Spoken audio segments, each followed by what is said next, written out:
জুমার দিন এমন একটি সূরা রয়েছে যার ফজিলত শুনলে আপনি আজকে থেকেই পড়া শুরু করবেন ইনশাআল্লাহ। রাসূল সাল্লাল্লাহু আলাইহি সাল্লাম বলেছেন, জুমার দিন যেই ব্যক্তি এই সূরাটি তেলাওয়াত করবে পরবর্তী জুমা পর্যন্ত আল্লাহ তাআলা তার সকল গুনাহ ক্ষমা করে দিবেন এবং তার মধ্য থেকে নূর আসতে থাকবে।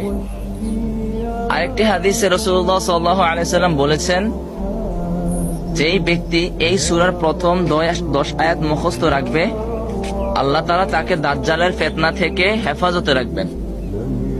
আরেকটি হাদিসে রাসূল সাল্লাল্লাহু আলাইহি সাল্লাম বলেছেন, যেই ব্যক্তি নিয়মিত এই সূরা তেলাওয়াত করবে আল্লাহ তাআলা কিয়ামতের দিন তার পা থেকে আসমান পর্যন্ত নূর প্রবাহিত করবেন। আর এই বরকতময় সূরাটির নাম হচ্ছে সূরাতুল কাহফ। আল্লাহ পাক আমাদের প্রতিনিয়ত এই সূরাটি তেলাওয়াত করার তৌফিক দিন। আর যারা জানে না তাদের কাছে এই ভিডিওটি